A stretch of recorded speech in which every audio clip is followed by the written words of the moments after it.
यह सुनकर उन्होंने एक चित्त होकर ऊंचे शब्द से परमेश्वर से कहा, हे स्वामी, तू वही है जिसने स्वर्ग और पृथ्वी और समुद्र और जो कुछ उनमें है बनाया। तूने पवित्र आत्मा के द्वारा अपने सेवक हमारे पिता दाऊद के मुख से कहा कि अन्य जातियों ने हुल्लड़ क्यों मचाया और देश के लोगों ने क्यों व्यर्थ बातें सोची।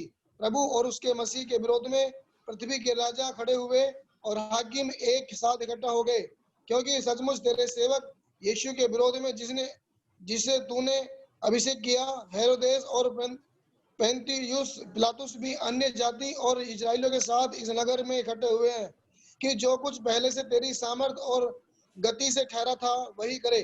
अब हे प्रभु, उनकी धमकियों को देख और अपने दासों को यह वरदान दे कि तेरा वचन बड़े हियाव से सुनाया जाए और चंगा करने के लिए तू अपना हाथ बढ़ा कि चिन्ह और अद्भुत काम तेरे पवित्र सेवक यीशु के नाम से किए जाएं।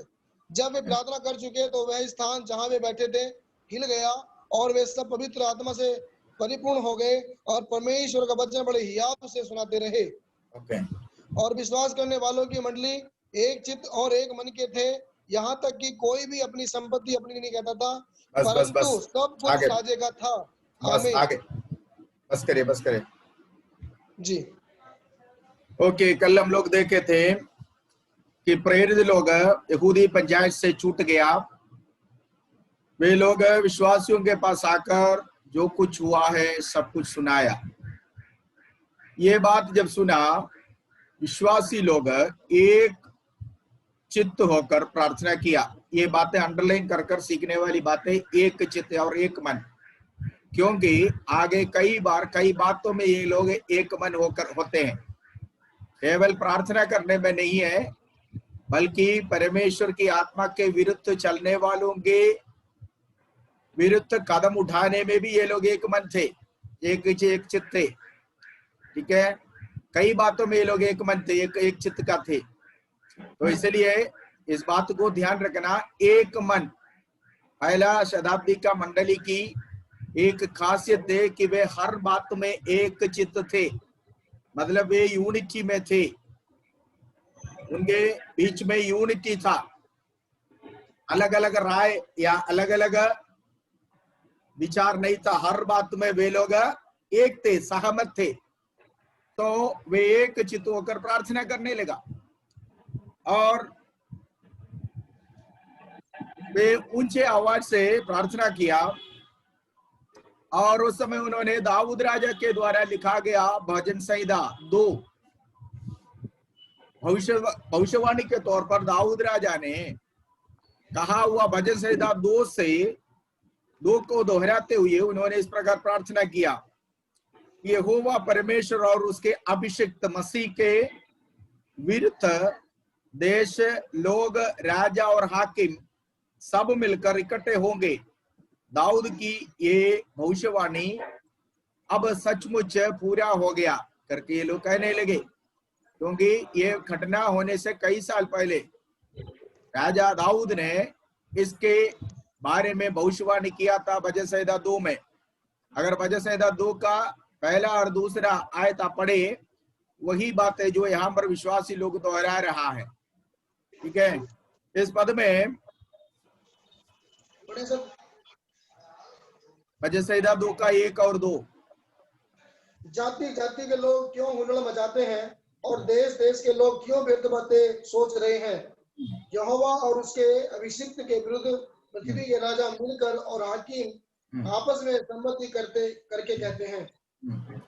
जब पतरस और यूहन्ना को प्रभु यीशु मसीह के सुसमाचार के खातिर पकड़कर सन्निधियों के सामने अर्थात यहूदी पंचायत के सामने खड़ा किया, पतरस एक रात पूरा पतरस और यूहन्ना जेल में गया। अगला दिन वहां से छूट कर जब आए थे, लोगों को प्रार्थना करते वक्त परमेश्वर का ये वचन उन्होंने दोहरा कर प्रार्थना किया, प्रभु तेरे अभिषिक्त का मतलब मसीहा है, तेरे अभिषिक्त के विरुद्ध तेरे दास, यहाँ पर जो दास कहा गया वो भी प्रभु यीशु मसीह के बारे में, क्योंकि प्रभु यीशु मसीह को दास भी कहा गया है और मसीहा भी कहा गया है, पुत्र भी कहा गया है, उद्धारकर्ता भी कहा गया है, कई नाम यीशु के लिए दिया गया है। सो यीशु मसीह के बहुत सारे नाम मेमना भी कहा गया है, ठीक है, और परमेश्वर का पुत्र भी कहा गया है, मनुष्य का पुत्र भी कहा गया है। कई लोग अलग अलग नाम से यीशु को पुकारते थे। दाऊद का संतान भी कहा गया, अब्राहम के संतान भी कहा गया है। ये सब यीशु का नाम है। यहाँ पर जो दास करके इस्तेमाल किया हुआ आपको मालूम है, 4 सुसमाचार में यीशु मसीह को 4 तरीके से प्रोजेक्ट किया गया है, प्रकट किया हुआ है।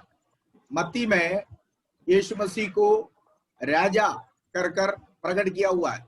मरकुस में काम करने वाले एक बैल के समान दास के रूप में यीशु को प्रकट कर दिया गया है। लूका में मनुष्य का पुत्र, तरस खाने वाला मनुष्य का पुत्र के तौर पर लूका में यीशु मसीह को प्रकट कर दिया हुआ है। और चौथा सुसमाचार यूहन्ना में यीशु को परमेश्वर का पुत्र के नाम से कहा गया है, प्रोजेक्ट किया गया है। सो यहाँ पर भजन संहिता 2 में जो दास के बारे में लिखा हुआ, तेरे दास के विरुद्ध, वो मसीहा प्रभु यीशु के विरुद्ध ही लिखा हुआ बात है, ठीक है। सो विरोधी राष्ट्र या जाति ये रोमी लोग थे, ठीक है। वे लोग जिन्होंने निरर्थक षड्यंत्र रचा था, इस्राएल के लोग थे। हेरोदास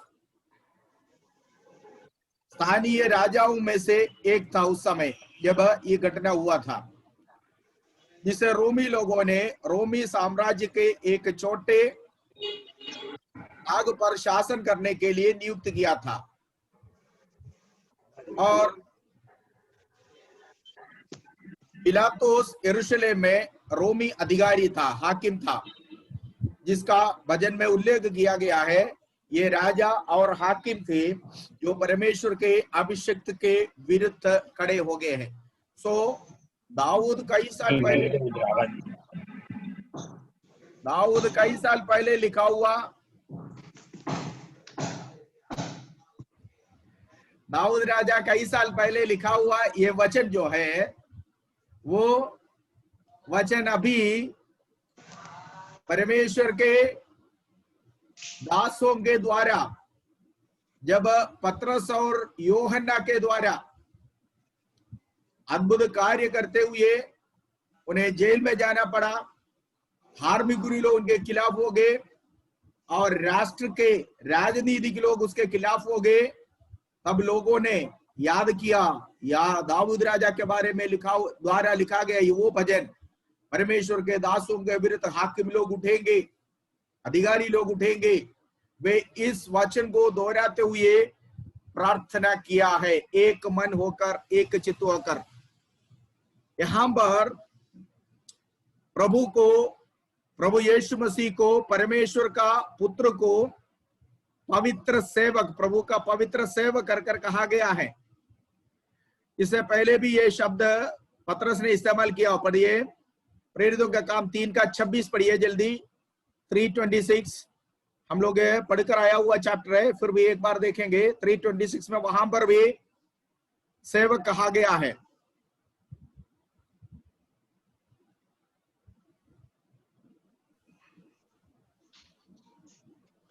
परमेश्वर ने अपने सेवक को उठाकर पहले तुम्हारे पास भेजा कि तुम में से हर एक को उसकी बुराई से फेर कर आशीष दे।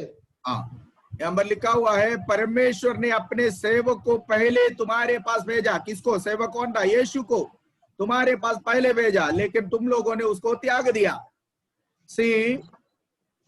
सेवक के लिए यहां पर लिखा हुआ इस शब्द का यूनानी मतलब जो है वो पुत्र ही है। हमारी भाषा में जो सेवक लिखा हुआ है वो सेवक के लिए यूनानी शब्द जो इस्तेमाल किया है उसका मतलब पुत्र ही है।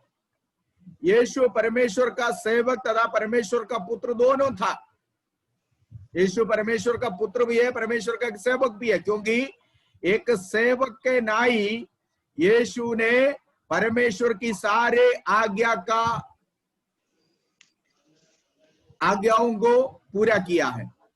जैसे एक सेवक अपने स्वामी के सारे आज्ञाओं को पूरा करता है, इसी प्रकार यीशु ने एक सेवक जैसे पिता परमेश्वर की सारे आज्ञाओं को पूरा किया।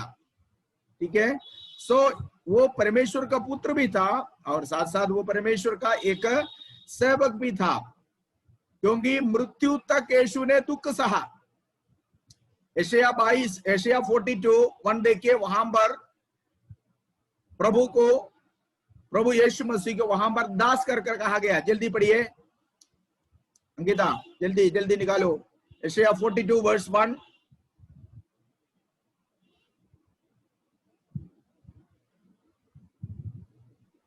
42:1 जल्दी पढ़िए। दास को देखो जिसे मैं संभाले हूँ, मेरे चुने हुए को जिससे मेरा जी प्रसन्न है। मैंने उस पर अपना आत्मा रखा है।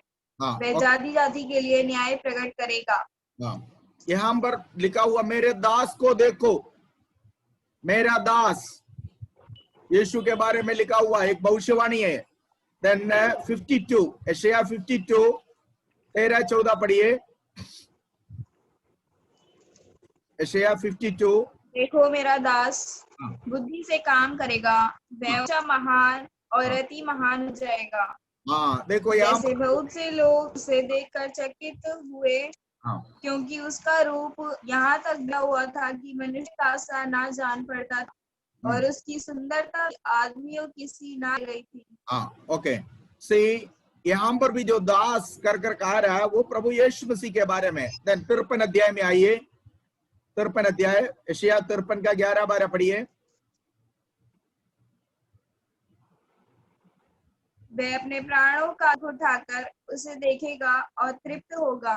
अपने ज्ञान की द्वारा मेरा धर्मी दास बहुतेरों को धर्मी ठहराएगा, और उनके अधर्म के कामों का बोझ आप उठा ले। इस कारण मैं उसे महान लोगों के संग भागा, और वह सामर्थियों के संग लूट बांट लेगा, क्योंकि उसने अपना प्राण मृत्यु के लिए उंडेल दिया। वह अपराधियों के संग गिना गया, तो भी उसने बहुतों के पाप बोझ उठा लिया, और अपराधियों के लिए विन करता है। जी, ठीक है। सी यशायाह नबी के पुस्तक 53 अध्याय पुराना नियम का सुसमाचार कहा जाता है। तो ये 53 अध्याय में मत्ती, मरकुस, लूका, यूहन्ना में लिखा हुआ सारे बातें, अर्थात यीशु मसीह का जीवन का इतिहास, यीशु का जन्म, यीशु का जीवन, यीशु का सेवकाई, यीशु का मारे जाना, यीशु का जी उठना और यीशु का स्वर्गारोहण, ये सारे बातें इस एक अध्याय के अंदर लिखा हुआ है पुराना नियम में। सो इसलिए यशायाह नबी के पुस्तक 53 अध्याय जो है वो पुराना नियम का सुसमाचार कहा जाता है। सो इस अध्याय में यीशु मसीह के मृत्यु के बाद, पुनरुत्थान के बाद यीशु को मिलने वाला उन पदों को, उन पद को यहां पर लिखा हुआ है। कहता है मेरा दास, 11th वर्ष में 11 और 12 में, है ना, 11-12 हमने पढ़ा। यस, 11 और 12 में यहां पर लिखा हुआ है कि परमेश्वर प्रभु यीशु मसीह का दास, आपको मालूम है यशायाह 53 में यीशु के क्रूस की मृत्यु के बारे में लिखा हुआ है। यूजुअली प्रभुभोज के समय में इस अध्याय को हर हफ्ते हर बार पढ़ते हैं, और यहां पर भी यीशु को अपने दास कर कहा हुआ है। परमेश्वर का दास क्यों? एक आज्ञाकारी दास। यीशु ने यीशु एक दास के समान पिता का, परमेश्वर का सारे आज्ञाओं को पूरा किया। सो दास है। एट द सेम टाइम यीशु परमेश्वर का पुत्र भी है। यीशु के बपतिस्मा के समय में पिता परमेश्वर ने इसको खुल्लम गुल्लम घोषणा कर डिक्लेरेशन दिया था कि यह मेरा प्रिय पुत्र है जिस पर मैं अत्यंत प्रसन्न हूं, इनकी ओर कान लगाओ। ये बात 2 बार हुआ। रूबांतर पहाड़ पर भी हुआ। रूबांतर पहाड़ पर 6 लोगों ने इसको सुना, लेकिन गलील में जब यीशु यरदन नदी में बपतिस्मा लेने के लिए आया, उस समय वहां पर मौजूद सारे लोगों ने सुना। रूबांतर पहाड़ पर जब परमेश्वर प्रभु यीशु मसीह प्रार्थना कर रहे थे, वो बदल गया और 2 स्वर्गदूत आकर उनसे बातें किया। आवाज चेलों ने सुना। पतरस ने पूछा, प्रभु हमारे यहाँ ठहरना अच्छी बात है, कि हम 3 तंबू बनाए, एक मूसा के लिए, एक एलिया के लिए, एक आपके लिए, ऐसे बोला। तो उस समय भी ये आकाशवाणी हुई थी, ये मेरा प्रिय पुत्र है, इनकी ओर कान लगाओ, इवन चेवी गुडुपी, इनकी ओर कान लगाओ, ये आवाज सुनी थी। सो परमेश्वर का पुत्र भी था यीशु, ठीक है। और यीशु ने जब भी प्रार्थना किया, हे पिता कर प्रार्थना किया था, मतलब पिता ऐसे किसी को नहीं कह सकता, आप में से किसी को मैं पिता नहीं बोल सकता, आप मेरे को किसी को पिता नहीं बोल सकता, जब तक एक व्यक्ति उसका पिता नहीं है। कह सकता है मेरे पिता समान है, क्योंकि वो इज्जत है, मेरे पिता समान। पिता समान का मतलब अलग है, पिता के मतलब अलग होता है। यीशु हे मेरे पिता समान नहीं बोला, यीशु ने हे मेरे पिता, हे पिता अगर हो सकता है तो ये कटोरा मुझसे अलग कर दे। गदसमने में प्रार्थना ही था। फिर क्रूस पर उनका प्रार्थना ही था, हे पिता इन्हें क्षमा करे, क्योंकि ये नहीं जानते हैं कि ये क्या कर रहे हैं। फिर यीशु ने क्रूस पर बोला, पिता सब कुछ पूरा हो गया। मतलब एक दास के हाथ में सौंपा हुआ जिम्मेदारियों को पूरा करने के बाद, जैसे वो दास अपने स्वामी को कहते हैं कि जो कुछ आपने कहा मुझसे करने के लिए मैंने सब कुछ पूरा किया, इसी प्रकार यीशु ने क्रूस पर अपने पुत्र होकर कहा, हे पिता, दास होकर कहा, मेरे ऊपर सौंपा हुआ सारे अधिकारों को, मैंने सारे जिम्मेदारियों को, सारे कामों को मुझे जो दिया गया मैंने पूरा किया, सब कुछ पूरा हो गया। तो यीशु परमेश्वर का पुत्र भी था।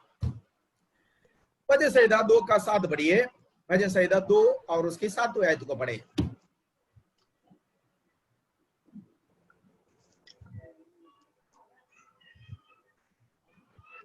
मैं उस वचन का प्रचार करूंगा, यहोवा ने मुझसे कहा, तू मेरा पुत्र है, आज तू मुझसे उत्पन्न हुआ। यहोवा ने मुझसे कहा, तू मेरा पुत्र है, आज से तू मुझसे उत्पन्न हुआ। ठीक है, ऐसे कई आयतें हैं। सभी लोग अपने ऑडियो बंद करके रखे, बीच में डिस्टरबेंस नहीं होना चाहिए। जो बाइबल पढ़ते हैं केवल वही ऑडियो खोले, बाकी सब अपना ऑडियो बंद करके रखे। ऐसे बहुत सारे आयतें हैं जो मैं प्रूफ दे सकता है कि यीशु परमेश्वर का पुत्र है। यहाँ पर विश्वासी लोग प्रार्थना करते हैं तेरे दास के विरुद्ध। तो यीशु एक दास भी है, पुत्र भी है, मैंने आपको बताया। दोनों है यीशु, जिससे संसार का उद्धार करता या मसीहा होने के लिए परमेश्वर ने नियुक्त और अभिषिक्त भी किया था। यीशु के शत्रु ये सोचते थे कि उन्होंने उसे और सामर्थ से मार डाला था, लेकिन उन्होंने जो भी ये काम किया है खुद को नहीं किया, बल्कि परमेश्वर का जो योजना था उन्हें केवल उसको पूरा किया है। यहूदी लोग सोच रहे हमने उसको मार डाला, रोमी गवर्नमेंट ने सोचा कि हमने उसको सजा सुनाया, लेकिन ये सब परमेश्वर का प्री प्लान्ड प्रोग्राम था। परमेश्वर की योजना जो था, केवल उन योजना को लोगों ने पूरा किया है। उन्होंने केवल परमेश्वर की योजना और उद्देश्य को पूरा किया। परमेश्वर ने बहुत पहले यह निश्चय या निर्णय कर लिया था कि उसका पुत्र मसीह दुख उठाएगा और प्राण देगा। ये पहले से तय किया हुआ बात है, ठीक है।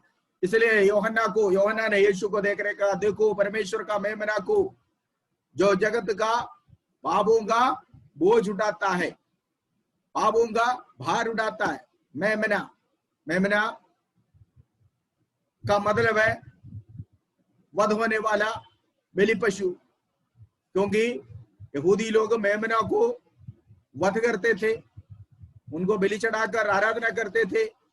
तो यीशु को जाते हुए यूहन्ना ने अपने चेलों को दिखाकर बोला, यही है समस्त पाप, मानव जाति के पापों के खातिर मानव जाति के पापों के खातिर वध होने वाला परमेश्वर की ओर से भेजा हुआ मेमना यही है, जाकर देखो ये जो जा रहा है, तो उन्होंने कहा। सो ये सब पहले प्री प्लान्ड प्रोग्राम था, परमेश्वर का तय किया हुआ प्रोग्राम था।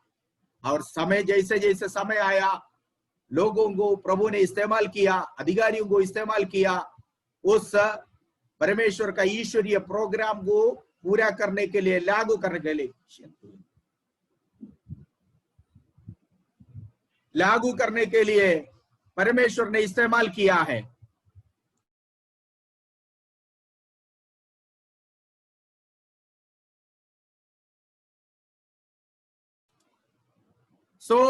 ये किसी मनुष्य का, किसी राजा का अपना खुद का काम नहीं है, बल्कि ये परमेश्वर की योजना को उन्होंने पूरा किया है।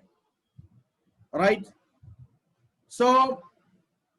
यहां पर हम पढ़ते हैं मसीह को ये अनिवार्य था कि वह उनके पापों का दंड अर्थात मृत्यु अपने ऊपर ले। यीशु ने स्वयं इसके बारे में मरकुस की इंजील में कहा। पढ़िए मरकुस 10:45 पढ़िए।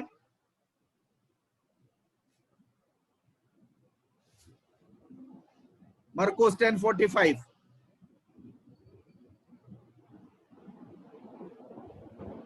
क्योंकि मनुष्य का पुत्र इसलिए नहीं आया कि उसकी सेवा टहल की जाए, पर इसलिए आया कि आप सेवा टहल करें और बहुतों की छुड़ों के लिए अपना प्राण दे। बहुतों के लिए, बहुतों की छुटकारा के लिए अपना प्राण दे। ठीक है। यीशु मसीह मरने से पहले ये बोला, प्रभु ने बोला मुझे एक बपतिस्मा लेने का है, वो तुम नहीं ले सकते हो। यीशु अपने मृत्यु के बारे में कह रहा था। पकड़वाए जाने से पहले यीशु ने कहा मनुष्य का पुत्र यरूशलेम में पकड़ा जाएगा, अधर्मियों के हाथ में सौंप दिया जाएगा, तुम लोग सब मुझ पर ठोकर खाओगे। प्रभु ने कहा। It was a pre planned programme. ये पहले से निर्णय किया हुआ, तय किया हुआ प्रोग्राम था, अचानक नहीं हुआ। एक क्रिमिनल जो क्राइम करते हैं उनको नहीं मालूम है कि कितने टाइम पर उसके द्वारा वो पकड़ा जाएगा, कौन सी सजा सुनाया जाएगा, उन्हें नहीं मालूम है। यीशु एक क्रिमिनल नहीं था। यीशु को लोगों ने एक क्रिमिनल का सजा तो दिया, लेकिन यीशु एक क्रिमिनल नहीं था, क्योंकि उसने अपने जीवन में आने वाला हर एक बातों को, एक एक पल की बातों को फोरटोल्ड, पहले उन्होंने पहले से ही कहा कि ऐसा होने वाला है।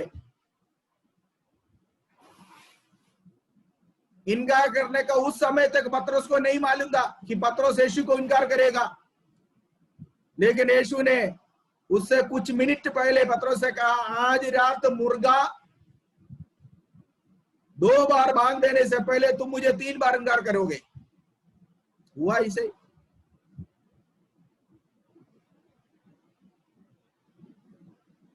तुम में से एक मुझे बिट्रे करेगा, पकड़वाएगा, ये यीशु ने बोला। उस समय तक चेलों में से किसी को नहीं पता था ये कौन है, लेकिन वही हुआ। कहने का मतलब ये लोग जब यीशु को क्रूस पर मार डाले, सोचा कि हम जीत गया, क्योंकि यीशु को हम लोगों ने समाप्त कर दिया। लेकिन यीशु स्वयं अपना जीवन त्यागने के लिए, देने के लिए तैयार होकर आया था, और उनका एक एक दिन, एक एक मिनट, यीशु मसीह का एक एक पल वो शेड्यूल्ड किया हुआ था, वो चार्टेड किया हुआ था, प्रोग्राम्ड था। वो अचानक खट्टा हुआ एक घटना नहीं था। ठीक है। यहां ध्यान देने की बात यह है कि परमेश्वर किस प्रकार लोगों की बुरी या दुष्ट गतिविधियों से बड़े व उत्तम कार्य करने में सक्षम है। लोग परमेश्वर का विरोध करते हैं, परंतु वो उनकी बुराई को भलाई से जीत लेता है। दुष्ट लोगों ने निर्दोष मसीह की हत्या किया, परंतु परमेश्वर ने उस हत्या के माध्यम से मसीह को पापों की क्षमा के लिए एक बलिदान ठहराया। लोगों ने यीशु मसीह को बलि कर दिया, वध कर दिया, लेकिन परमेश्वर ने उस बलि को सारे मानव जाति का पापों के लिए, पापों के बदले एक बलिदान के तौर पर परमेश्वर ने ठहराया। अर्थात मसीहा उसके मृत्यु के द्वारा हमारे पापों से हमें उद्धार करने का उद्धारकर्ता, योग्य उद्धारकर्ता बन गया है। सो प्रेरित लोग, विश्वासी लोग भजन संहिता 2 को दोहराते हुए जब प्रार्थना कर रहे थे, वे एक मन होकर प्रार्थना किया। कल मैंने आपको बताया प्रार्थना कई प्रकार का होता है, लेकिन परमेश्वर का वचन के अनुसार करने के लिए कहा हुआ प्रार्थना एक मन होकर प्रार्थना है। एक मन होकर प्रार्थना करना। एलिया के प्रार्थना के बारे में कल मैंने आपको बताया। विश्वासियों ने प्रार्थना किया। प्रार्थना हमें तंग करने वाले को दंड दो कर नहीं है। विश्वासी लोग कभी बदला के लिए प्रार्थना नहीं किया। आज हमारा प्रार्थना बदला के प्रार्थना। हमसे अगर कोई, किसी ने अगर हमें कोई दुख पहुंचाया, किसी के द्वारा हमें क्लेश हो गया, तो हम उनके ऊपर आग बरसाने के लिए, उनके घर में सांप घुसने के लिए या उनके ऊपर बिजली चमकने के लिए हम प्रार्थना करते हैं, परमेश्वर नाश करो, इनको नाश करो। करते हैं कि नहीं करते हैं? हाँ, इसे भी लोग करते हैं प्रार्थना। परमेश्वर इसने मुझे बहुत दुख दिया, इसको छोड़ना मत है, ये खतरे में पड़ जाए, इसको कुछ भी हो जाए, ऐसे करके बदला का प्रार्थना करता है। लेकिन मसीहा हमें सिखा हुआ प्रार्थना बदला की प्रार्थना नहीं है। यहां पर लोग इन प्रतिकूल परिस्थिति में भी हमें आगे बढ़ने के लिए साहस दो, यही था उनका प्रार्थना का विषय। और यहां पर भी याद रखना, यीशु मसीह चेलों को सिखाया हुआ वो प्रार्थना नहीं है जो कर रहे। ये हमारे बाप तू जो आसमान में, तेरा नाम पवित्र माना जाए, वो प्रार्थना नहीं है जो यहां पर किया है। वो प्रार्थना कहीं भी चेलों ने नहीं किया। प्रथम प्रार्थना यहूदा के बदले मथिया को चुनने के समय में था, वहां पर भी हमने नहीं देखा। उसके बाद यहां पर देखो, सारे विश्वासीगण प्रार्थना कर रहे, ये हमारे बाप यहां पर नहीं आते। वो प्रार्थना यीशु ने जो सिखाया वो प्रार्थना चेले यहां पर नहीं कर रहे। इसका मतलब वो केवल एक मॉडल प्रेयर है। मॉडल प्रेयर हमेशा बोलने की जरूरत नहीं है, हर जगह में हर बार वो प्रार्थना करने के लिए नहीं है। मतलब यीशु ने ये नहीं सिखाया, सर्कमस्टांसेस के अनुसार प्रार्थना करना है। प्रार्थना के माहौल के अनुसार जिस विषय के लिए आपको प्रार्थना करना, उसी विषय के लिए प्रार्थना करना। हर बार हर जगह में एक ही प्रार्थना नहीं करना। कुछ लोग हैं कि सब प्रार्थना करके लास्ट में ये भी बोलेगा, ऐसे कहीं नहीं हुआ। यहाँ पर चेलों ने इस तरह प्रार्थना करने के बाद फिर हमारे बाप तू जो आसमान में है वो नहीं बताया। ठीक है, तो एक अंधा जिसने रास्ता नहीं देखा, एक अंधा ने जिस रास्ते से गया उसके पीछे पीछे उसके कंधे में पकड़कर सारे अंधा चला जाता है।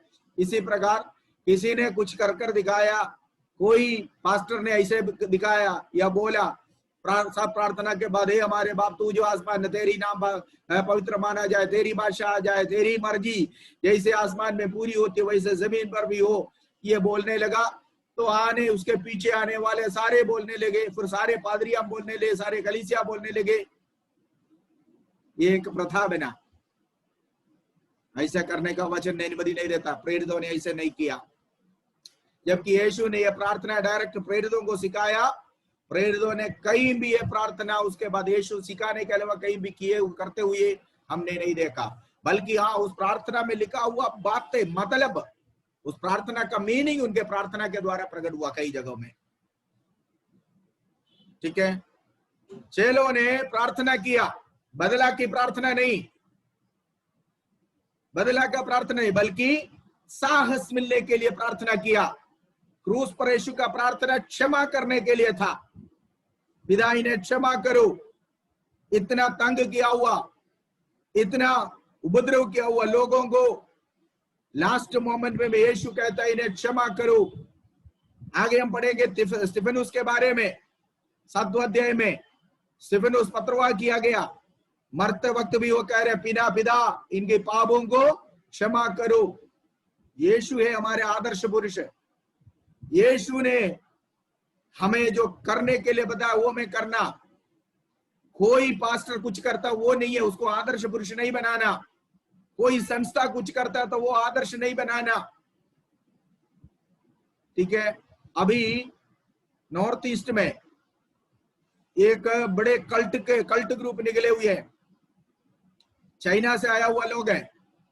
वो कहता है कि यीशु मसीह का दोबारा अवतार हुआ एक स्त्री के रूप में, सिखाते हैं। बहुत सारे लोग उनके पीछे चल पड़े और वो बाइबल बदलता है। बाइबल कह रहे हैं कि ये बाइबल नहीं है, दूसरा बाइबल प्रभु ने दिया हुआ है। वचन को सारे तोड़ फोड़ करके एक करने लगा, पीछे लोग लगने लगे। आगे पीछे क्या है क्या नहीं है ये देखते नहीं है लोग, उस झूठे शिक्षकों के पीछे चलने लगे। सो कल मैंने देखा कि मणिपुर का क्रिश्चियन समाज जो है लोगों के बीच में चिट्ठी जारी किया है कि इन लोगों से बचकर रहना। इन लोग परमेश्वर का वचन के विरुद्ध सिखाते, भेड़ों को अपने पीछे खींच कर ले जाते कर उन्होंने चिट्ठी जारी किया। मेरा कहने का मतलब यह है कि एक ने कुछ किया तो सब उसके पीछे चल रहा है। सो हमारा आदर्श प्रभु यीशु है, प्रेरित लोग। और प्रभु यीशु मसीह ने जो सेवकाई को किया नहीं, करने के लिए बोला नहीं, उन चीजों को हमें नहीं करना, उनका पीछा नहीं करना है। हमारा आदर्श प्रभु यीशु है। यीशु के बाद फिर प्रेरित लोगों ने, जिसको प्रभु ने उस जिम्मेदारी को सौंपा, उन्होंने जैसे सेवा किया हमें वैसे करना है। उन्होंने जैसे प्रचार किया हमें वैसे प्रचार करना है। सो अपने मर्जी के अनुसार हम लोग नहीं बढ़े। सो यहां पर चेलों ने प्रार्थना किया। प्रार्थना उन्हें साहस मिलने के लिए, हिम्मत मिलने के लिए, इस प्रतिकूल परिस्थिति में उन्हें साहस के लिए प्रार्थना किया। उनका प्रार्थना यहूदी अगुओं की धमकियों के बावजूद भी प्रेरित लोग अत्यधिक निडर होकर साहस के साथ परमेश्वर के वचन का प्रचार करते रहने के लिए, इन धमकियों के बीच में भी प्रेरित लोग निडर होकर प्रभु की सेवा करने के लिए उन्हें हिम्मत दो, उन्हें शक्ति दो, उन्हें सामर्थ दो, साहस दो। यही था उनका प्रार्थना, बदला का प्रार्थना नहीं था।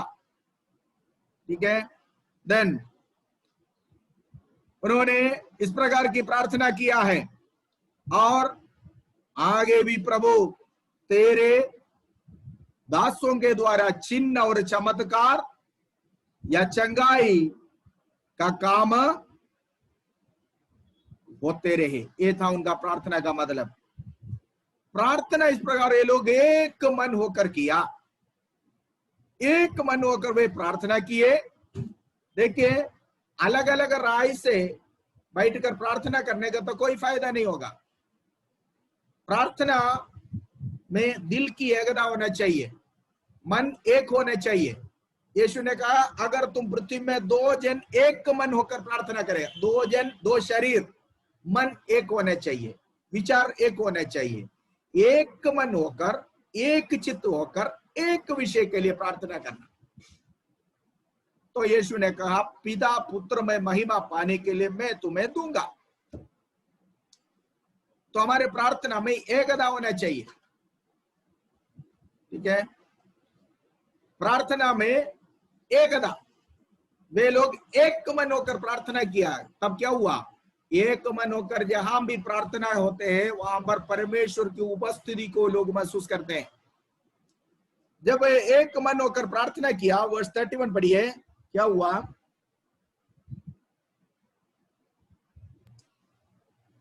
जब वे प्रार्थना करते तो वे स्थान जहाँ वे इकट्ठे हिल गया और वे सब पवित्र आत्मा से परिपूर्ण हो गए और परमेश्वर का वचन ही आप सुनते रहे। देखिए, जब वे प्रार्थना कर रहे थे एक मन होकर, सबसे पहले वहां पर एक भूकंप महसूस हुआ। ये भूकंप नाश करने वाला भूकंप नहीं है, बल्कि ये भूकंप परमेश्वर की उपस्थिति को महसूस करा दिया। जहां भी एक मन होकर एकजुट होकर प्रार्थना करते हैं वहां पर भूकंप आते हैं। कैसा भूकंप? आत्मिक भूकंप। और ये केवल उन लोगों को पता चला, बाकियों को किसी को पता ही नहीं चला। जिस जगह में वो बैठे हुए थे जगह हिल गया और पेंतकोस के दिन में पूरे घर को परमेश्वर ने आत्मा की वर्षा से भर दिया। लेकिन यहां पर लोग आत्मा से भर गया। बपतिस्मा उस दिन पाया, लेकिन यहां पर बपतिस्मा तो नहीं हुआ बल्कि दोबारा भरा। मतलब मैंने आपको उस समय जब प्रेरितों की पुस्तक दूसरा अध्याय सिखाया, उस समय मैंने बताया था कि हर बार आत्मा से लोग भरते थे। आत्मा की भरना एक बार नहीं होती है, बल्कि बार बार होती है। बार बार, खासतौर पर प्रतिकूल परिस्थिति में वे आत्मा से भर गए। स्तिफनुस पत्थरवा किया गया, लोग दांत पीसकर पत्थर उड़ाकर स्तिफनुस की ओर दौड़ कर आया। वे क्रोध से भर गया, स्तिफनुस आत्मा से भर गया। यही है पवित्र आत्मा की फर्क। ये लोग जहां बैठे हुए थे वो हिल गया क्योंकि एक भूकंप आया। सही में एक इंसिडेंट हम लोग 16 अध्याय में देखते हैं। 16 अध्याय में पौलुस और सीलास जेल में हैं, कष्ट में, सुबह से शाम तक उन्हें पीटा, लेकिन अर्धरात्रि में, आधी रात में वे गीत गाकर परमेश्वर की आराधना कर रहे थे और प्रार्थना कर रहे थे। रात को परमेश्वर ने उस जेल के अंदर एक भूकंप ऐसा भेजा कि खुद पौलुस और सीलास का तो हाथ से बंधन तो खुल ही गया, साथ साथ अन्य कैदियों का भी बंधन खुल गया। केवल उस जेल के लोगों को एक भूकंप महसूस हुआ और किसी को महसूस नहीं हुआ। फिलिपिया के शहर में और किसी को यह नहीं पता चला। जेल के कैंपस में रहने वाला दरोगा को पता चला, दौड़ कर आया। जब वो 16 अध्याय पढ़ाएंगे उस समय हम डिटेल बताएंगे, एग्जाम्पल बता रहा हूं। सो ये भूकंप परमेश्वर की उपस्थिति को दर्शाता। जहां भी परमेश्वर उतर आया, परमेश्वर की उपस्थिति उतर आया, वहां पर भूकंप पुराना नियम में भी और नया नियम में भी हो चुका है। सो हमारा प्रार्थना इतना ताकतमंद होना चाहिए, इतने शक्तिशाली होना चाहिए कि हमारा प्रार्थना में इतनी यूनिटी होना चाहिए, एकता होना चाहिए कि परमेश्वर का उपस्थिति का भूकंप खुद और दूसरे लोग महसूस करने पाए।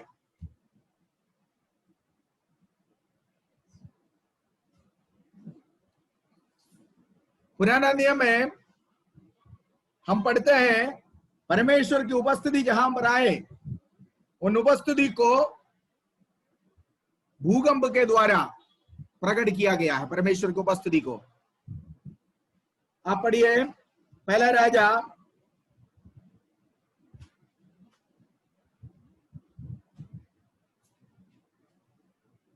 19 का 11-12 पढ़िए। पहले राजा 19 का 11-12।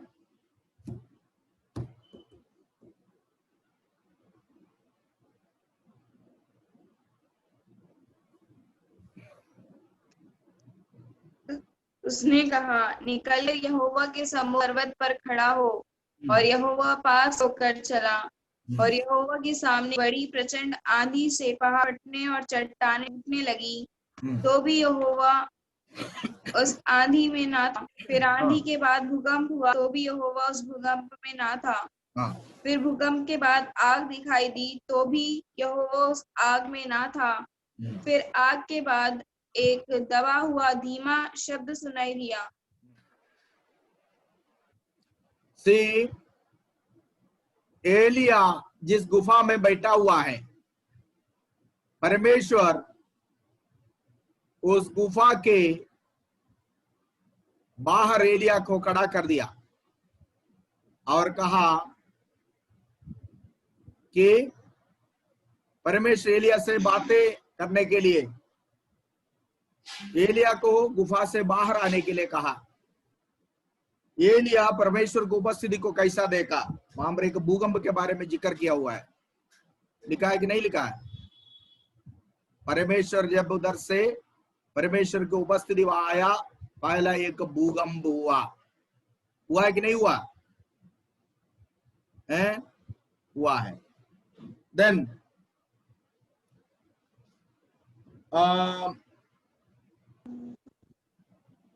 यीशु के क्रूस के मृत्यु के समय में भूकंप हुआ। मत्ती 27 में आइए, मैथ्यू 27:54।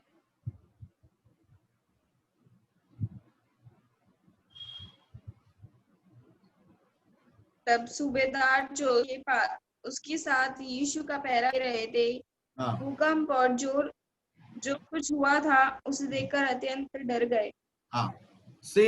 और कहा, सचमुच ये परमेश्वर का पुत्र था।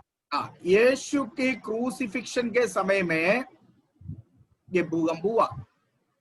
अब यीशु जब जी उठा उस समय भी भूकंप हुआ। पढ़िए मत्ती 28:2 पढ़िए। और देखो, एक बड़ा भूकंप हुआ, क्योंकि प्रभु का एक दूत स्वर्ग से उतरा और पास आकर उसने पत्थर को लुढ़का और उस पर बैठ गया। यीशु के जी उठने के समय में भी भूकंप हुआ। देन अगला भूकंप हम लोग यहां पर देखते हैं, जब चेले लोग प्रार्थना किए, विश्वासीगण प्रार्थना किए एक मन होकर, तब भूकंप हुआ। अब प्रेरितों ने जब प्रार्थना किया तभी भी भूकंप हुआ। पढ़िए प्रेरितों का पुस्तक 16:26 पढ़िए।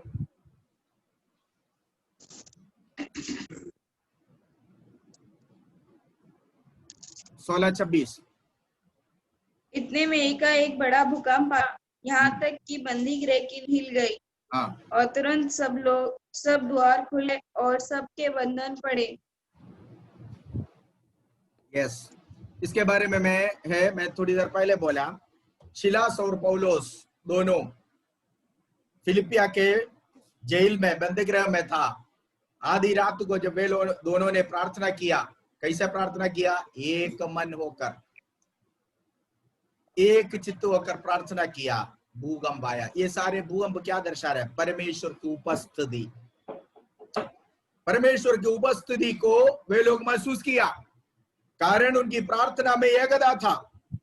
चेले लोग एक मन होकर, एक चित्त होकर प्रार्थना किया। भूकंप आया। केवल भूकंप नहीं, बल्कि 31 आयत में लिखा हुआ है, और भूकंप के साथ साथ वे पवित्र आत्मा से भर गया। देखिए, आत्मा की बपतिस्मा पाया हुआ विश्वासी लोग परमेश्वर के उस आत्मा की भरपूरी को बनाए रखने के लिए बार बार परमेश्वर की उस आत्मा के सामर्थ्य से भरना अनिवार्य है। हर बार जब हम प्रार्थना करते हैं, पवित्र आत्मा की वो सामर्थ्य को भरना, सामर्थ्य से भरना। बपतिस्मा एक ही बार होता है, लेकिन आत्मा की भरपूरी बार बार होते हैं। इस किताब के अंदर हम आगे को कई बार देखेंगे। इस प्रकार वे आत्मा में भर गए, आत्मा में भर गए, आत्मा में भर गए। सो आत्मा से भरना एक दिन की घटना नहीं है, यह बार बार होता है। हर वक्त जब हम प्रभु को उपस्थिति में जाते हैं, आत्मा से भरते हैं। जैसे बैटरी चार्ज करता है, जैसे कम होता है आप तुरंत प्लग में लगा दिया, 50% था अभी लेके 100% कर दिया। क्यों? क्योंकि जैसे एक सेल फोन बैटरी से चलती है, उसको चार्ज की जरूरत है, इसी प्रकार दिन प्रतिदिन में हमें आत्मा के भरपूरी, प्रतिदिन हमें आत्मा से भरना बहुत ही अनिवार्य है।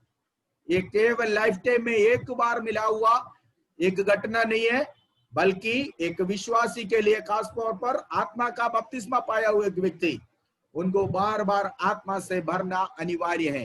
ये लोग आत्मा के सामर्थ्य से भर गया। नतीजा प्रभु ने कहा जब पवित्र आत्मा तुम पर आएगा तुम सामर्थ्य पाएगा, बोला है ना।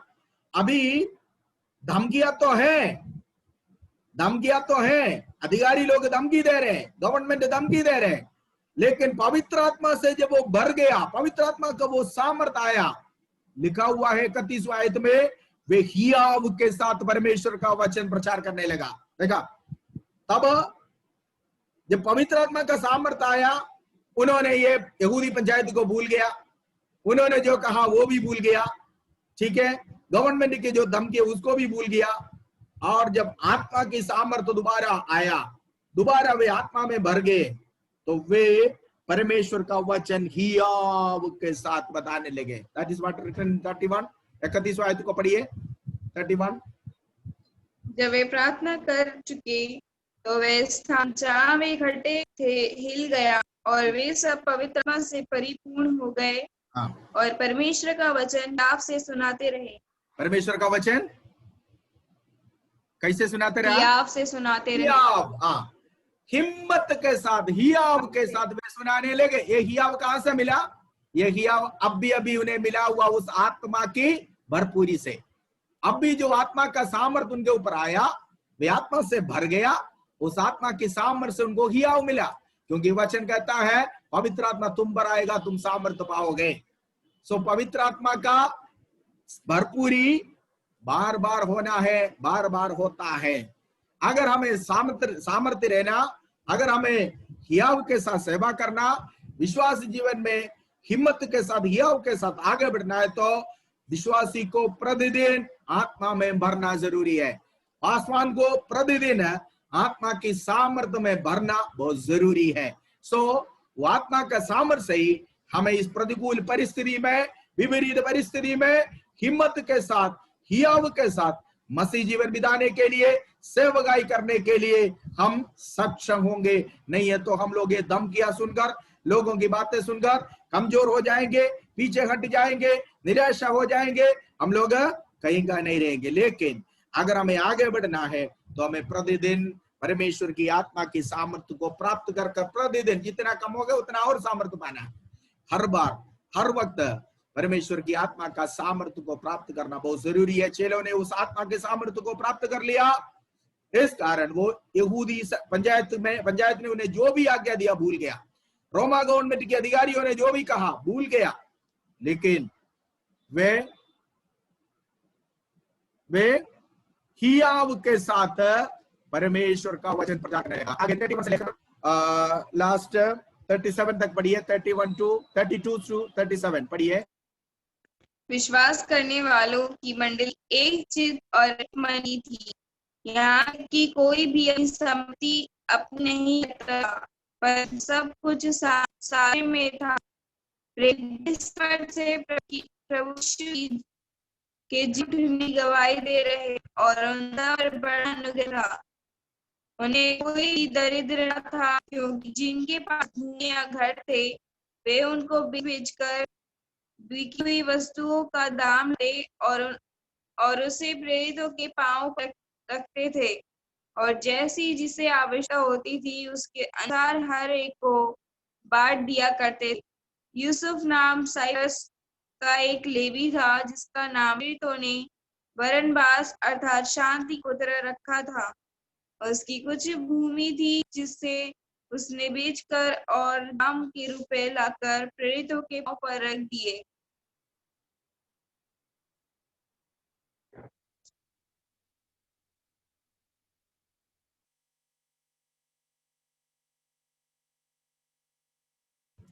आपका माइक ऑफ। जब वो प्रार्थना में एक मन थे,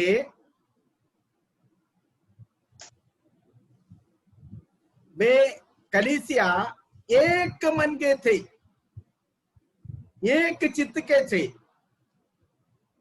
ये केवल एक चित्त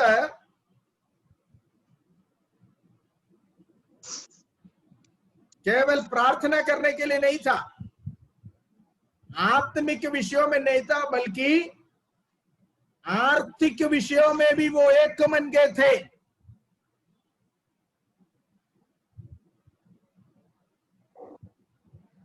चेलों ने क्या किया? विश्वास करने वालों के क्वालिटी देखिए, पढ़िए 32 32 पढ़िए। विश्वास करने वालों की मंडली का 32 विश्वास करने वालों की मंडली एक और एक मन की, एक हृदय यहाँ और तक कि कोई अपनी संपत्ति अपनी नहीं कहता था, परंतु सब कुछ साझे था। विश्वास करने वालों की मंडली एक चित्त और एक मन के थे, एक ही विचार के थे। किस बात में? केवल प्रार्थना में नहीं, आर्थिक विषयों में भी। ये ध्यान रखना। वे उनके पास उनका अपना कुछ भी नहीं था। अगर एक व्यक्ति के पास कुछ था, वो सबका था, मतलब सबको उसके ऊपर हक और अधिकार था।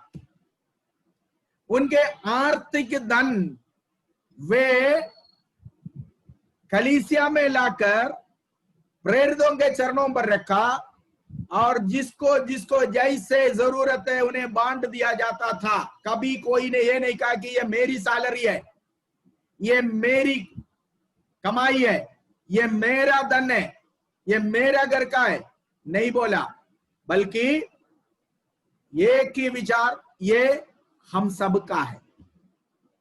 सब कुछ सांचे में थे, किसी का कोई अपना संपत्ति नहीं था। हाँ, ये विचार अगर आज की हमारे कलीसिया में आएगा तो कितना अच्छा होगा ना, है कि नहीं? कार में आने वाले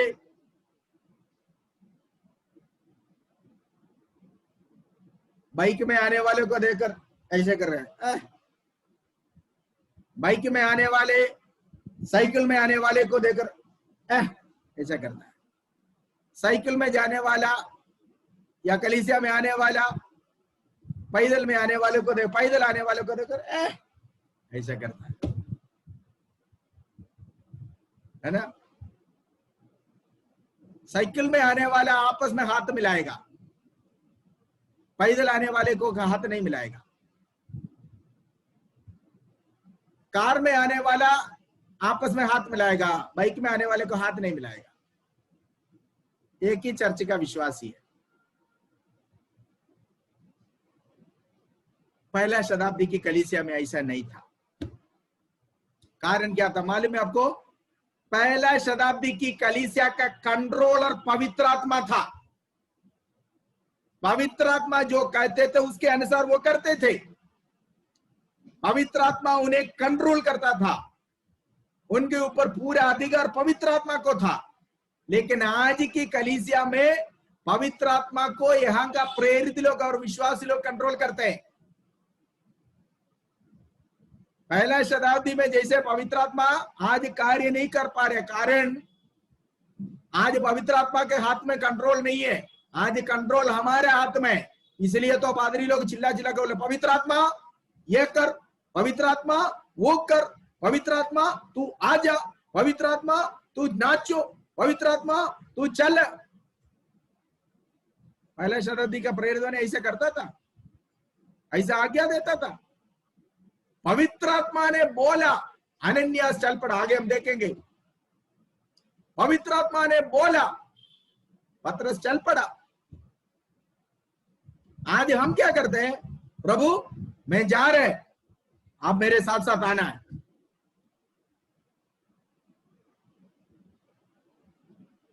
आज लोग पवित्र आत्मा को नचा रहे, पवित्र आत्मा को आज्ञा देता है। पहला शताब्दी की कलीसिया में पवित्र आत्मा आज्ञा देता था। पवित्र आत्मा ने बोला सबका संपत्ति बेचकर कलीसिया में लाओ और जिसको जो जरूरत है उन्हें बांट कर दो। लोगों ने ऐसा किया। प्रार्थना करो ऐसा समय, ऐसा एक अवस्था में, वर्तमान समय का कलीसिया को परमेश्वर की आत्मा लेकर जाने के लिए प्रार्थना करो। तो पादरियों के बीच में कोई गरीब नहीं होगा। आज बड़ा पादरी छोटा पादरी कैसे, जिस पादरी बड़े चर्च में सेवा करते हैं, जो हष्ट पुष्ट रहता वो बड़ा, जो पादरी गांवों में थका खाकर, साइकिल भी नहीं है, पैदल चलकर ट्रैक्ट बांटते हैं, बाइबल बेचते हैं या वचन सुनाते हैं, लोगों को इकट्ठा करते हैं, लोगों को चंगाई करते हैं, छोटा पादरी। आज पैसा देकर बड़ा छोटा का नाप दिया हुआ है, ठीक है। लेकिन पहला शताब्दी में कलीसिया में ऐसा नहीं था। विश्वास करने वाले की मंडली एक मन और एक चित्त के थे। वे आत्मिक विषयों के लिए जैसे प्रार्थना करने के लिए एक मन थे, इसी प्रकार आर्थिक विषयों में भी वो एक मन के थे। सबका राय एक ही था। अपना प्राइवेट सेविंग किसी का नहीं था। लोग जो भी उनके पास होते थे प्रभु के चरणों पर लाकर रखकर आपस में वे जिसको जो जरूरत है उनको देता था। इस कारण उनमें से कोई भी किसी को कोई खट्टी नहीं था, किसी के पास कोई कमी नहीं था। उधर का पहला शताब्दी का सारे विश्वासीगण बराबर थे, सारे सेवकगण बराबर थे। किसी को सपोर्ट मिलता, किसी को सपोर्ट नहीं मिलता, ऐसा नहीं था। मिला तो सबको मिला, नहीं मिला तो किसी को नहीं मिला। जो आया सब इक्वली बांट दिया सबके बीच में। यही है प्रेरित कलीसिया, प्रेरितों के द्वारा दिया गया शिक्षा यही है। लेकिन आज ये गरीब पास्टर अमीर पास्टर कहां से आया, क्यों होता है? कारण लोगों के अंदर स्वार्थता घुस गया। हमारे कलीसिया बढ़ना है, बाकी कोई कलीसिया बढ़े ना बढ़े हमें कोई चिंता नहीं। हमारा पास्टर ठीक रहना, बाकी पास्टर ठीक रहे ना रहे हमें कोई चिंता नहीं है। हमारी संस्था बढ़ना, बाकी बढ़े ना बढ़े हमें कोई चिंता नहीं, ठीक है। सो वहां पर पादरियों के बीच में भी बड़ा छोटा नहीं था, विश्वास भी बड़ा छोटा नहीं था। सभी लोगों ने पवित्र आत्मा के कहने के अनुसार अपने अपने संपत्ति को बेचकर वे प्रेरितों के चरणों पर रखता था। निजी प्रॉपर्टी किसी का नहीं था, निजी सेविंग किसी का नहीं था, निजी संपत्ति किसी का नहीं था। कोई ये नहीं कहते थे कि ये मेरा है, बल्कि सब ये कहते ये हमारा है। मतलब एक का जरूरत सबका जरूरत, सबका जरूरत एक का जरूरत, ये था इक्वालिटी, बराबरी। पवित्र आत्मा जब चेलों के ऊपर उंडेला गया, पतरस के ऊपर ज्यादा, यूहन्ना के ऊपर कम, अन्य लोगों के ऊपर उससे कम नहीं दिया, बराबर की आत्मा दिया। जब बराबर की तरफ से बराबर वर्षा होता है, पानी जब गिरता है तो बराबर होती है, पानी बराबर गिरते हैं हर जगह में, ठीक है। बर्तन जितना बड़ा उस हिसाब से उसमें पानी होगा, लेकिन पानी तो बराबर ही गिरता है। पवित्र आत्मा पक्ष दिखाने वाला आत्मा नहीं है, पक्षपात नहीं करता, बराबर की आत्मा है वो पवित्र आत्मा जब सबके ऊपर एक जैसे उतरा, लोगों के हृदय भी बदला, दिल भी बदला, विचार भी बदला, चिंता भी बदला। वे सब एक जैसे सोचने लगा। वे आत्मिक विषयों में एक मन थे प्रार्थना करने के लिए, इसी तरह आर्थिक विषयों में भी एक मन थे। वो साझेदारी में कॉमन, एवरीथिंग वाज कॉमन, सब कुछ कॉमन है, किसी का अपना नहीं है। मसीह कलीसिया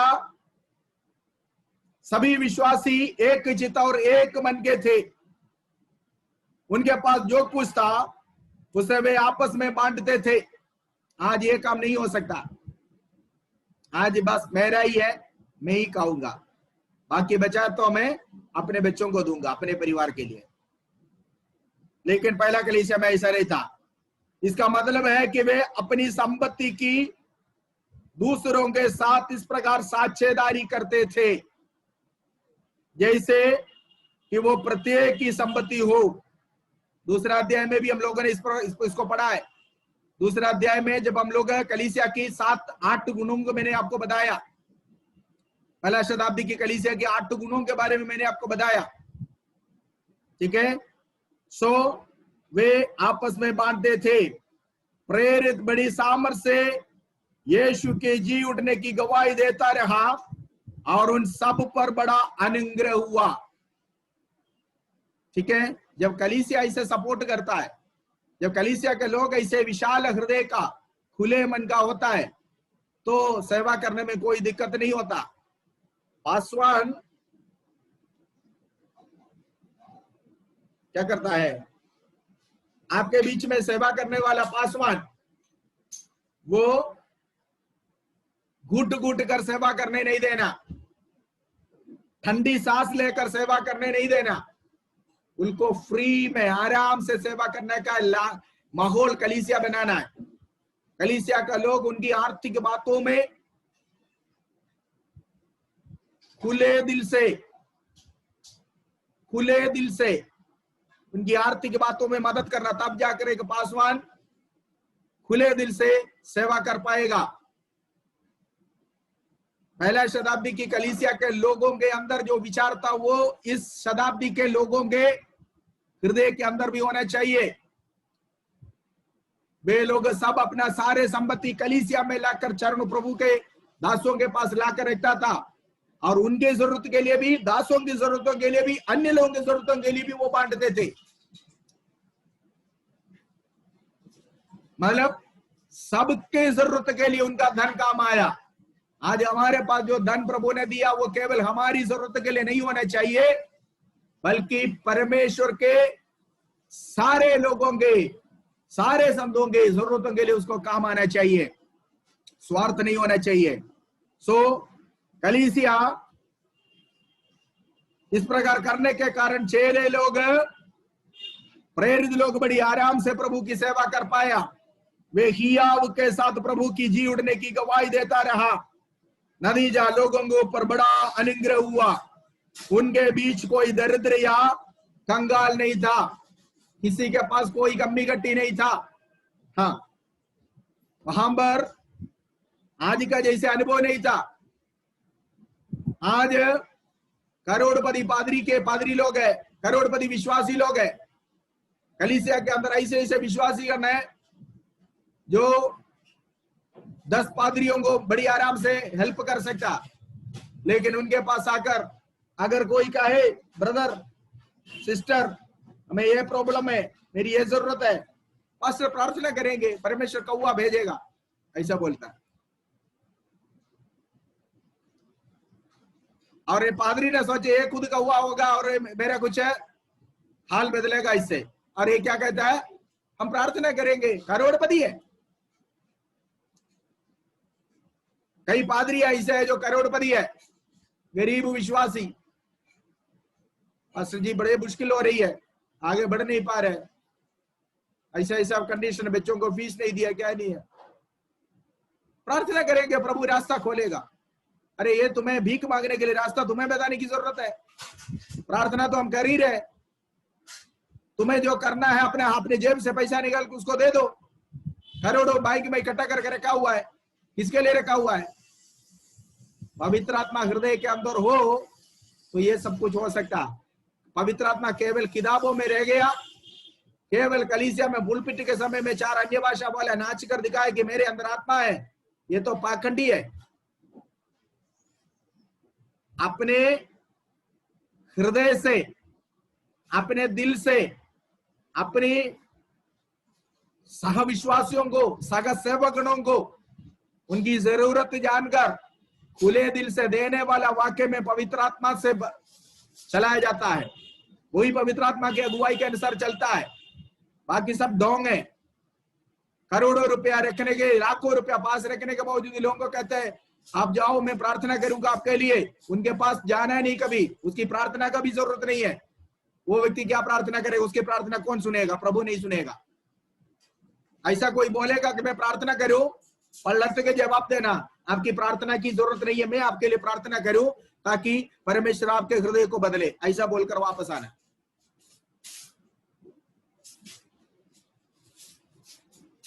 कलीसिया के विश्वासीगण पासवानों को सेवा करने में अनुयोज्य अनुकूल वातावरण बनाना है। इब्रानियों की पत्री 13 का 7 में एक आयत पढ़कर मैं आगे बढ़ना चाहूंगा। इब्रानियों की पत्री 13वीं अध्याय में उसकी 17वीं आयत है शायद, देखिए, तुम्हारे बीच में सेवा किया हुआ लोगों को स्मरण रखो। पढ़िए उस आयत को। जो तुम्हारे अगुए थे और जिन्होंने में परमेश्वर का वचन सुनाया है, उन्हें स्मरण रखो और ध्यान से उनके चाल चलन का अंत देखकर उनके विश्वास का अनुकरण लो। आगे। यीशु मसीह कल और आज और युग एक सा है। आप 16 से पढ़िए। 16। भलाई करना और उदारता दिखाना ना भूलो, क्योंकि परमेश्वर ऐसे बलिदानों से प्रसन्न होता है। और आगे। अपने अगुओं की आज्ञा मानो, उनके अधीन रहो, क्योंकि वे उनके समान तुम्हारे प्राणों के लिए जागते रहते हैं, जिन्हें लेखा देना पड़ेगा। वे ये काम आनंद से, ना कि ठंडी सांस ले लेकर। तुम्हारे अगुवे दिशा में तुम्हें कुछ लाभ नहीं। यस, तुम्हारे अगुवे ये काम आनंद से करने दो, ना कि ठंडी सांस से। अगर ठंडी सांस से वे सेवा करे तुम्हारे लिए अच्छा नहीं होगा, है ना। सो इसलिए कलीसिया का लोगों का फर्ज ये है, आप अगर सुभिक्ष में रहता है, आप अगर बड़े अच्छा हरा भरा रहता है, आपका पास्टर कैसा है, आपके अगुआ कैसा है, आपके बीच में वचन बोलने वाला परमेश्वर का दास कैसा है, उनके घर में आप अच्छे खाना खाते हैं, वो कैसे खाना खाते हैं, याद रखना। बराबर अगर आप अच्छा खाना खा रहे, ये याद रखना कि आपका पासवान, आपके अगुए भी अच्छा खाना खाना चाहिए, उसकी कदर करना। पहले शताब्दी के विश्वासीगण अपने अगुओं के प्रति इस प्रकार सोचते थे, वे एक मन होकर सोचते थे, वे एक मन होकर प्रार्थना करते थे, एक मन होकर कलीसिया की प्रोग्रेस के लिए, सेवकगणों के प्रोग्रेस के लिए, सेवकाई की प्रोग्रेस के लिए वे एक मन होकर सोचते थे। प्रार्थना केवल प्रार्थना के विषय में एक मन नहीं होना चाहिए, हर विषय में कलीसिया एक मन और एक चित्त का होना चाहिए। खासतौर पर आर्थिक विषयों में भी। आपके बच्चे अगर अच्छे स्कूल में पढ़ता है तो पासवान का बच्चे भी अच्छे स्कूल में पढ़ने चाहिए, पूरा कलीसिया मिलकर उसके लिए इंतजाम करना। अगर आपके पास अच्छी गाड़ी है, आपके बीच में सेवा करने वाला पास्टर के पास भी होना चाहिए, सब लोग मिलकर उसका इंतजाम करना। इसी को कहते हैं बराबरी। यही है पहला शताब्दी की कलीसिया। पहला शताब्दी की कलीसिया ऐसे करते, एक के पास जो वो सबके पास है, मतलब सभी लोगों ने उनकी संपत्ति आपस में बांटता था। जब सभी लोग आपस में बांटते तो जिसके पास एक है, जो भी है वो सबके पास होगा। मतलब वहां पर ऊंचा नीचा पर नहीं होगा, बड़ा छोटा नहीं होगा, सबके पास सब कुछ है। अगर नहीं है तो किसी के पास नहीं है। क्योंकि प्रत्येक व्यक्ति की संपत्ति जैसे जैसे जिसकी आवश्यकता थी उसके अनुसार प्रत्येक को बांट दिया जाता था। ये बातें हमारे लिए आज उदाहरण बनने के लिए लिखी गई है, ताकि हमारी कलीसिया में भी यरूशलेम की प्रथम कलीसिया के समान बन सके। प्रार्थना करो हमारा कलीसिया उस दिन की कलीसिया के नाई जो पेंतकोस्त के दिन में शुरू किया। आज नाम है पेंतकोस्त, बोर्ड लिखकर रखा हुआ पेंतकोस्त, लेकिन अंदर पेंतकोस्त का कोई अनुभव नहीं है। प्रार्थना करो हमारी कलीसिया भी यरूशलेम की कलीसिया के नाई, प्रथम कलीसिया के नाई, उस स्वभाव में हमारे कलीसिया होने के लिए, हमारे विश्वासीगण चलने के लिए प्रार्थना करो। और ये पासवानों का फर्ज है कि उन्हें ये वचन सिखाना है, ठीक है। स्वार्थता नहीं होना चाहिए विश्वासियों के अंदर, कलीसिया के अंदर। उस प्रथम कलीसिया के समान अगर हम नहीं है तो हमें अनिवार्य तौर पर यह प्रार्थना करना चाहिए कि वे शीघ्र ही प्रथम कलीसिया के समान बने। तो हमें हमारे लिए प्रार्थना करना बहुत जरूरी है, प्रभु हमें भी उस कलीसिया के समान बनाओ, ठीक है। प्रथम कलीसिया के द्वारा चिन्ह और चमत्कार होता था, पवित्र आत्मा वहां पर प्रतिदिन काम करते थे, उस कलीसिया के द्वारा प्रतिदिन आत्मा ये भेजते थे, उद्धार पाने वालों को प्रतिदिन पवित्र आत्मा ने कलीसिया के साथ जोड़ता था। कारण क्या था? कारण उस कलीसिया के अंदर ये सारे स्वभाव था। आज हमारे अंदर क्यों नहीं हो रही है? हमारे द्वारा क्यों नहीं हो रही है? हमारे कलीसिया के द्वारा आज क्यों प्रतिदिन आत्माएं नहीं बचते हैं? क्यों रोगी चंगे नहीं होते हैं? कारण पहला शताब्दी के कलीसिया के अंदर जो स्वभाव था, जो गुण था, वो हमारे अंदर नहीं है। यही है, दिस इज द रीजन। सो यहां पर 36 और 37 पढ़िए, 36, 37।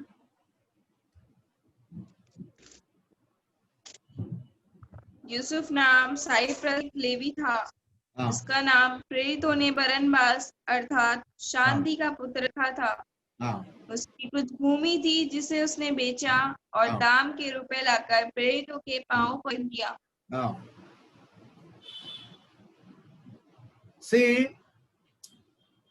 पहले शताब्दी की मसीह लोगों ने अपने संपत्ति आपस में बांटने के द्वारा एक निस्वार्थ मसीह जीवन दुनिया को दिखाया।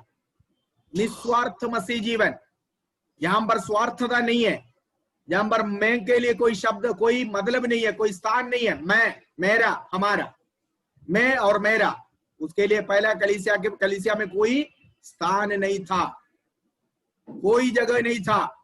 वहां पर मैं आया ही नहीं है कभी। हमारा, सबका, मैं के लिए नो प्लेस, कोई जगह नहीं है। निस्वार्थ मसीह जीवन मतलब दूसरों के लिए जीते, दूसरों को देना, दूसरों के लिए जीना, इन्होंने ये कर दिखाया। ओके, और जब पवित्र आत्मा कार्य करे तो हर जगह में, हर तल में काम करे, हर प्रकार के लोगों के अंदर काम करेगा। आपको मालूम है पुराना नियम में लेवी बाकी 11 गोत्रों से लेते थे। प्रभु ने कहा लेवियों का संसार में कोई हिस्सा, खेती बाड़ी कुछ नहीं होना चाहिए। बाकी सारे गोत्र के 11 गोत्र के लोग मेरे लिए अपना 10वां हिस्सा लाना है, अपना शेयर लाना है। तुम लोग 10 भाग, तुम्हारे संपत्ति का 10 भागों में से 9 भाग ले लो, 1 भाग मेरे लिए अलग करके रखना, प्रभु ने कहा। सो 12 गोत्रों से लेवी गोत्र को प्रभु ने अपनी सेवकाई के लिए चुना। सो लेवी गोत्र को प्रभु ने जब सेवकाई के लिए चुना, बोला कि तुम 24/7 मेरी मिलाप वाले तंबू में लोगों के बीच में सेवा करने के लिए, और कोई कार्य के लिए तुम हाथ नहीं डालना, और कोई काम के लिए तुम नहीं जाना, क्योंकि तुम पवित्र याचकों का समाज है, तुम चुना हुआ लोग है। लोगों के बीच में से मैंने तुम्हें सेवकाई के लिए चुना, इसलिए खेत में काम करना, खेती बाड़ी करना कर ले तुम जाओगे तो मेरी सेवकाई रुक जाएगा। इसलिए तुम्हें लोगों के बीच में सेवा करने के लिए मैंने चुना करके प्रभु ने लेवी को अलग कर दिया सेवकाई के लिए। और प्रभु ने यह व्यवस्था रखा, ये लेवी का जीविका कैसा होगा? प्रभु ने यह व्यवस्था रखा, बाकी 11 गोत्र के लोग मुझे अपना संपत्ति का हिस्सा देना। किसको देना? प्रभु को देना है, प्रभु को देना। तो 11 गोत्र के लोग, प्रभु ने कहा तुम्हारा संपत्ति को 10 भाग में बांटकर 1 भाग मुझे देना, 9 भाग तुम ले लो, 1 भाग मेरे को देना, और जो तुम मेरे को देगा वो मिलाप वाले तंबू में लाना है। सो विश्वासी आम लोग अर्थात अन्य गोत्रों के लोग, यहूदा के गोत्र के हो, रूबेन के गोत्र के हो, गाद के गोत्र के हो, नप्ताली के गोत्र के हो, किसी का भी गोत्र से जो भी आया, उन सब के संपत्ति बांटकर उन्होंने 9 भाग लिया, 1 भाग प्रभु के लिए अलग करके रखा। और वो 1 भाग जो है 11 गोत्र से आया। कितना भाग आया? 11 भाग आया। कितना भाग आया? 11 गोत्र से 1-1 भाग आया तो कितना होगा? 11 भाग आया। तो वो 11 भाग प्रभु के भवन में आया। प्रभु ने बोला तुमने जो मेरे को दिया वो मैंने लेवी को दे दिया, क्योंकि वो मेरी सेवा करता है। उसके पास खेत नहीं है, उसके पास भेड़ बकरियां नहीं है, उसके पास कोई भी आमदनी का तरीका नहीं है। इस कारण जो तुमने मुझे दिया है मैंने उसकी सेवकाई के प्रतिफल के तौर पर उसको दिया है। इसलिए तुम लेवी को नहीं देते हो, तुम मुझे देते हो और मैं उसको लेवी को देता हूं, वो मेरी मर्जी है। ध्यान से सुनना। तो बाकी सबके पास जब 9 भाग रहा, क्योंकि उनका संपत्ति धन 10 भाग बांट के डिवाइड करके 1 भाग प्रभु को दिया, उनके पास 9 है। रूबेन गोत्र के पास 9 भाग है, गाद के पास 9 भाग है, यहूदा के पास 9 भाग है। लेकिन लेवी जो प्रभु की सेवा करता है उनके पास खेत नहीं है, खेती बाड़ी नहीं, भेड़ बकरियां नहीं, कुछ भी नहीं है, फिर भी उनके पास प्रभु ने 11 भाग दिया। देखा, ये 11 भाग किसी ने ज्यादा नहीं दिया। लेवी गोत्र यहूदा गोत्र ने ज्यादा नहीं दिया, रूबेन ने भी ज्यादा नहीं दिया, उन्होंने 1 भाग दिया जो देने का था। वो एक भाग जब इकट्ठा कर प्रभु ने जब लेवी को दिया, बोला यही तुम्हारा सैलरी है, यही तुम्हारी जीविका है, इससे तुम अपना जीवन चलाना।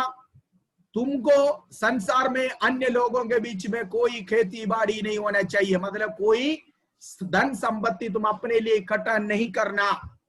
तू मेरी सेवकाई के लिए निकला, मैं तेरा काम को पूरा करूंगा। मेरे लोग मेरे को जो देगा वो मैं तुझे देता हूं। ये है लेवी गोत्र।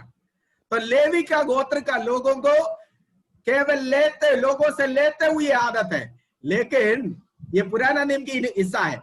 लेकिन जब पेंतकोस्त के दिन में पवित्र आत्मा, बराबरी की आत्मा उतरा, उस समय वहां पर एक व्यक्ति बैठा हुआ था जो लेवी गोत्र का था। उसका नाम बरनबास है, जो चेलों ने उसका नाम बाद में क्या पुत्र बताया उसको? शांति का पुत्र है, शांति का पुत्र। हाँ, शांति का पुत्र उसको बाद में नाम दिया, शांति का पुत्र, प्रबोधन देने वाला। ठीक है, वो एक लेवी का गोत्र का था। उसके ऊपर भी पवित्र आत्मा उतरा, उसके मन बदला। उसने बोला अगर सभी लोग अपनी संपत्ति बांट रहे तो मैं भी, मेरे पास जो कुछ है मैं डाल दूंगा, मैं बांट दूंगा। मतलब लेवी भी अब देने लगा। अब्राहम परमेश्वर को मलकीसदेक को 10वांश दिया, इस कारण लेवी गोत्र भी 10वांश दिया। आज बहुत सारे पादरी लोग कहते हैं कि मुझे सिर्फ लेना है, देना नहीं है, पादरी पहले देना है। पढ़िए उस आयत को, इब्रानियों की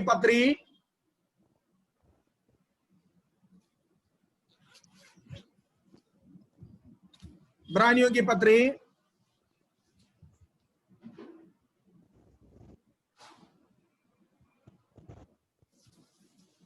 उसका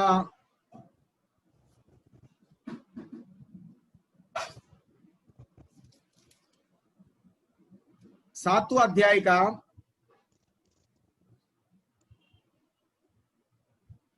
9वीं आयत को पढ़िए। तो हम यह भी कहते हैं कि लेवी ने भी जो 10वां अंश था, 10वां अंश लेता था, अब्राहम के द्वारा 10वां अंश दिया। अब्राहम ने मलकीसदेक को 10वां हिस्सा दिया। अब्राहम मलकीसदेक, अब्राहम से बड़ा है वो मलकीसदेक, जिसका शुरुआत नहीं, जिसका अंत नहीं है, मतलब प्रभु को दर्शाता है वो। मलकीसदेक एक राजा था जिसका पिता कौन है किसी को नहीं पता, कहां से आया किसी को नहीं पता।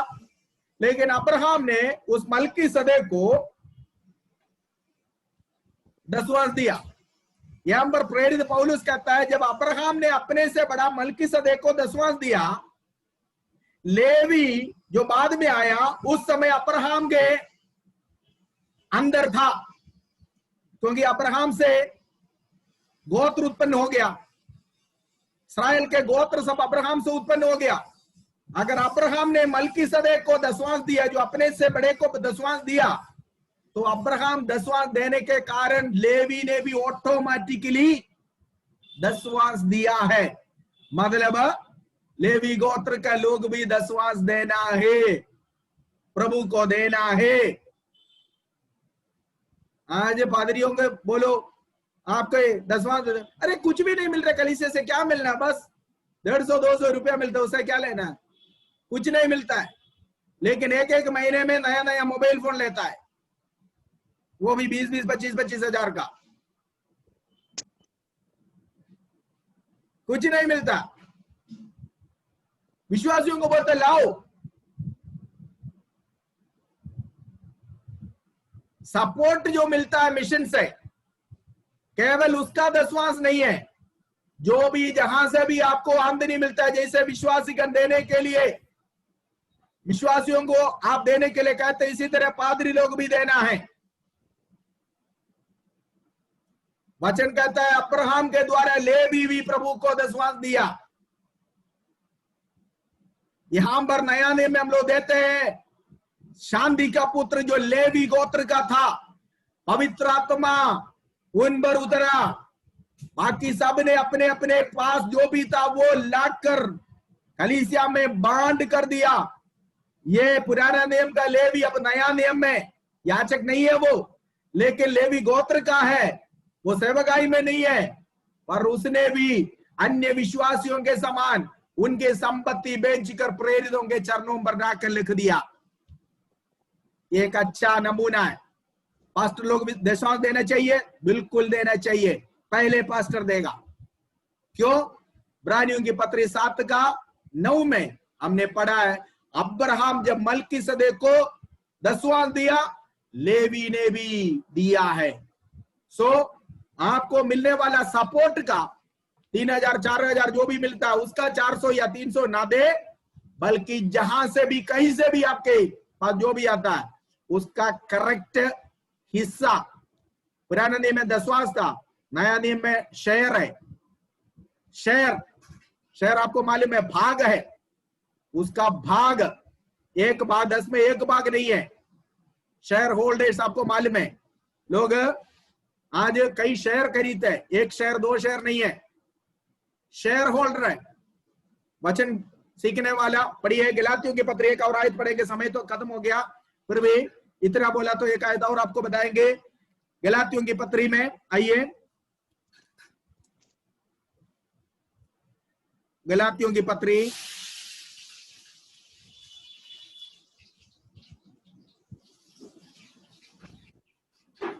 उसका गलेशियंस चैप्टर 6 छठवां आयत का 6वां आयत को पढ़े। 6 गलेशियंस 6। जो वचन की शिक्षा पाता है वह सब अच्छी वस्तुओं में सीखने वाले को भाग करे। जो वचन की शिक्षा पाते हैं वो हर अच्छी बातों में सिखाने वाले को भागी करे।